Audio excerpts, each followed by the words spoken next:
పితృదేవతల ముక్తి కోసం పరితపిస్తూ వారి వారసులు హిమాలయ పర్వత శ్రేణుల్లో ఉన్న గంగోత్రి నుంచి మొదలయ్యే గంగానది దారి కోసం ఎలా ఎదురు చూస్తున్నారో అలా గౌరవ ప్రధానమంత్రి శ్రీ నరేంద్ర మోదీ గారి రాక కోసం అభివృద్ధి లేక అప్పులతో నలిగిపోతున్న ఆంధ్ర ప్రజానికం, దాష్టీకంతో దోపిడీతోటి నలుగుతున్న ఆంధ్ర ప్రజానికం, అవినీతి అప్రజాస్వామిక విధానాలతో కొట్టమిట్టాడుతున్న ఆంధ్ర ప్రజానికానికి ప్రధానమంత్రి, మన ప్రియతమ ప్రధానమంత్రి శ్రీ నరేంద్ర మోదీ గారి రాక, గంగమ్మ తల్లి భూమి మీదకు వచ్చి హిమాలయాల నుంచి భూమి మీదకు వచ్చి ఎలా సేధనిచ్చిందో మన ప్రియతమ గౌరవ ప్రధానమంత్రి శ్రీ మోదీ గారి రాక ఈ ఎన్డీఏ పునర్కలయిక 5 కోట్ల మంది ప్రజలకి ఆనందాన్నిచ్చింది.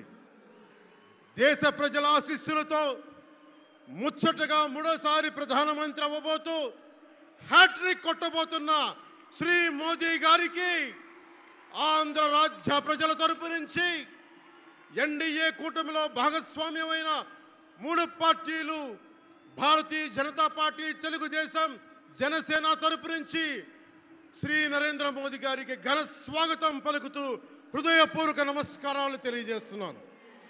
2014లో తిరుపతి బాలాజీ వెంకటేశ్వర స్వామి సాక్షిగా ఈ పొత్తు మొదలైంది. ఈ రోజున ఇక్కడ 2024లో బెజవాడ కనకదుర్గమ్మ సాక్షిగా ఈ పొత్తు వేరే రూపం తీసుకోబోతుంది. దుర్గమ్మ తల్లి స్వయంగా ఆశీర్వదిస్తుంది. ఇక్కడ ఆంధ్ర రాజధానికి అమరావతి దేదీప్యమానంగా వెలగాలని, దానికి నేను అండగా ఉన్నానని మోదీ గారు మరీ వచ్చారు ఇక్కడికి. ఒక్కసారి మన కోసం వచ్చిన మోదీ గారికి, మన కష్టాలకు భుజం కాయడానికి వచ్చిన మోదీ గారికి, 5 కోట్ల మంది ప్రజల కోసం నేను ఉన్నానని చెప్పి వచ్చిన మోదీ గారికి ఒక్కసారి బలంగా కరతాళ ధ్వనులతో ఘన స్వాగతం పలుకుదాం. 2014 తిరుపతి బాలాజీ ఆశీస్సులతో ఎన్డీఏ విజయాన్ని సాధించింది, ప్రభుత్వాన్ని స్థాపించింది. 2024లో దుర్గమ్మ తల్లి ఆశీస్సులతో మొదలు పెడుతున్నాం. అంతకు మించిన ఘన విజయం సాధిస్తున్నాం. ఎన్డీఏ ప్రభుత్వాన్ని స్థాపిస్తున్నాం. బిడ్డలకి అండగా ఉండే దుర్గమ్మ తల్లి అయ్య కంటే ఒక ముద్ద ఎక్కువే పడద్ది. అలాంటి తల్లి ఆశీస్సులతోటి మన ప్రభుత్వాన్ని స్థాపించే దిశగా వెళ్తున్నాం. మోదీ గారు డిజిటల్ భారత్ అన్న నేపథ్యంలో దేశాన్ని మొత్తం తీసుకెళ్తా ఉంటే ఇక్కడున్న వైసీపీ ప్రభుత్వం అధికారికంగా ప్రతి చోట క్యాష్ ఎకానమీ అయిపోయింది. దేశాన్ని డిజిటలైజ్ చేద్దాం, కరప్షన్ తగ్గిద్దాం, బ్లాక్ మనీని తగ్గిద్దామంటే ఆంధ్ర రాజ్యంలో, ఆంధ్ర రాష్ట్రంలో మటుకు బ్లాక్ మనీ ఎక్కువైపోయింది. ఉదాహరణకి సారా తీసుకుంటే, ఏరక్ వ్యాపారమే తీసుకుంటే సంపూర్ణ మద్యపాన నిషేధం అని చెప్పి వచ్చిన వ్యక్తి ఈ రోజున మద్యాన్ని సారా ముఖ్యమంత్రి కాదు, అతను ఒక సారా వ్యాపారి. అతను ఈ రోజున 1,13,580 కోట్ల రూపాయలు 5 సంవత్సరాల్లో అఫీషియల్గా అన్అఫీషియల్గా సేల్స్ అది పెట్టారు. కానీ దాన్ని అండర్ రిపోర్ట్ చేస్తూ 84,050 కోట్ల మటుకు చూపించారని చెప్తా ఉన్నారు. ఈ రోజున కేంద్ర ప్రభుత్వానికి కానీ భారతదేశపు ఎక్స్చెక్కర్కి కానీ 10,000 కోట్ల రూపాయల జిఎస్టీ ఎవేషన్ జరిగింది. అలాగే ఇసుక దోపిడీ, జేపీ వెంచర్స్ పేరు మీద ఆ బినామీలు ఎవరో తెలుసు, ఆ 5 మంది. पवन जरा पुलिस के लोग उनको नीचे उतारिए उनको। बिजली के तार हैं, आप क्या कर रहे हैं वहां? Please come down.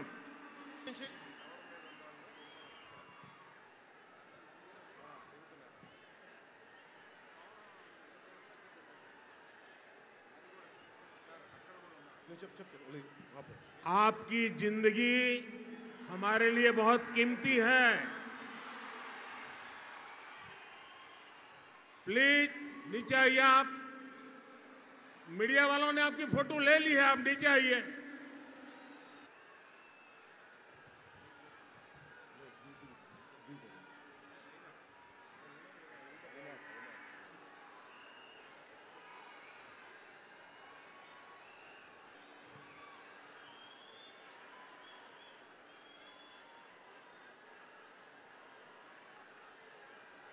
यहाँ जो पुलिस के लोग होंगे इन सभी टावर पे जरा केयर करें।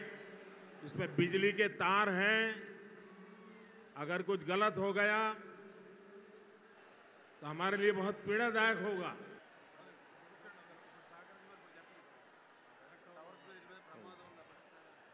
దయచేసి అందరూ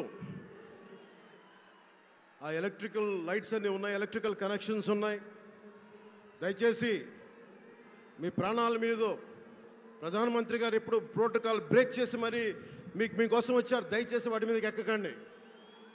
సభ సజావుగా జరగాలి, మీరు క్షేమంగా ఇంటికి వెళ్ళాలని ప్రధానమంత్రి మోదీ గారు కోరుకుంటూ మరి సభ కంటే ముందు వచ్చారు. ఆయన మాట్లాడగల సమయం కంటే కూడా ముందు వచ్చారు మీకోసం. దయచేసి బాబు మీరు కూడా దిగిపోయింది అక్కడి నుంచి, ఆ టవర్ నుంచి దిగిపోమ్మా. నువ్వు కూడా దిగిపో, ఆరెంజ్ చొక్కా దిగిపో, దిగిపో దిగిపో, దిగాలి. చుట్టుపక్కల ఎవరైనా టవర్స్ మీద ఎక్కుతాను దయచేసి డిస్కరేజ్ చేయండి. జేపీ వెంచర్స్ పేరు మీద జగన్ బినామీలు దాదాపు 40,000 కోట్ల స్కామ్ ఇసుక దోచేశారు. అందరూ అడిగిన వాళ్ళని, కిషన్ అనే రిపోర్టర్ని చిత్తూరులో చంపేశారు. ఇక లా అండ్ ఆర్డర్ దృష్టికి వస్తే ఆంధ్రప్రదేశ్ హైయెస్ట్ గాంజా క్యాపిటల్ అయిపోయింది. New drug capital of India అయిపోయింది ఆంధ్రప్రదేశ్. రాజ్యసభ హోంశాఖ సహాయ మంత్రి శ్రీ అజయ్ కుమార్ మిశ్రా గారు 2019 ఒక ప్రశ్నకి సమాధానంగా 2019-2021లో 30,196 ఆడవాళ్ళు అదృశ్యమయ్యారని చెప్పి స్వయాన రిపోర్ట్ చేశారు. 7,918 మంది 18 ఏళ్లలోపు యువతులు, 22,278 మంది 18 ఏళ్ల దాటిన యువతులు. దీనికి ఒక్క స్పందన లేదు ఈ ప్రభుత్వం నుంచి. ఒకవైపు ఆత్మనిర్భర్ భారత్గా, సెల్ఫ్ రిలయంట్ భారత్గా ఎక్కడి నుంచో విదేశాల నుంచి వచ్చిన సంస్థలు భారతదేశానికి వస్తుంటే ఆంధ్రప్రదేశ్కి రావాల్సిన సంస్థలు పారిపోతూ ఉన్నాయి. 2,200 కోట్ల పెట్టుబడితో సంస్థ హైదరాబాద్ తరలిపోయింది. Amar Raja, Franklin Templeton, Reliance Electric unit ఇవన్నీ ఈరోజు వెళ్ళిపోయినాయి ఆంధ్రప్రదేశ్ నుంచి. పారిశ్రామిక ప్రగతి ఒకప్పుడు 2019లో 10.24% ఉండగా ఈ రోజున -3.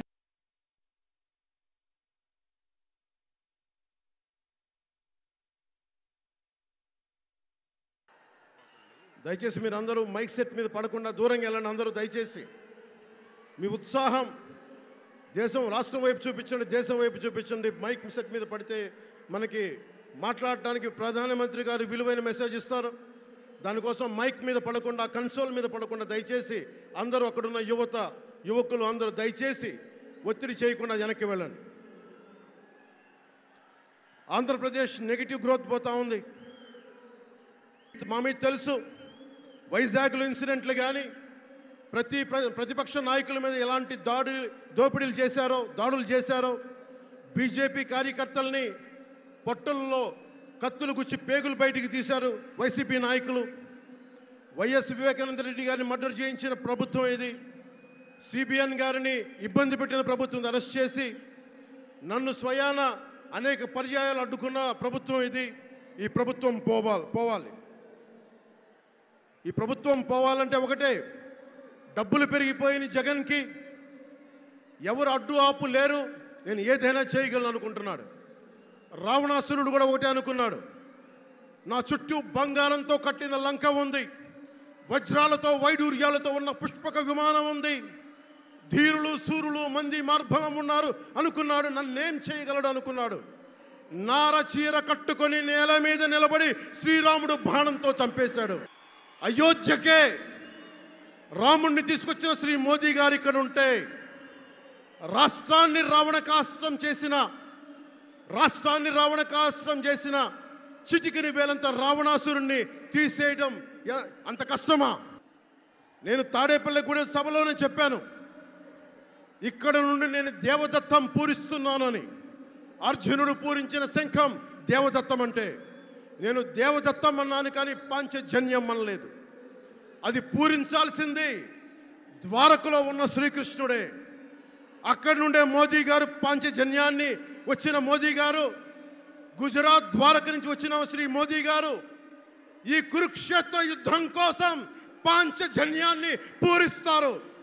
ఇక్కడ జరగబోయే ఎన్నికల కురుక్షేత్రం, ఈ యుద్ధం ఫలితం ధర్మందే విజయం, పొత్తుదే గెలుపు, కూటమిదే పీఠం.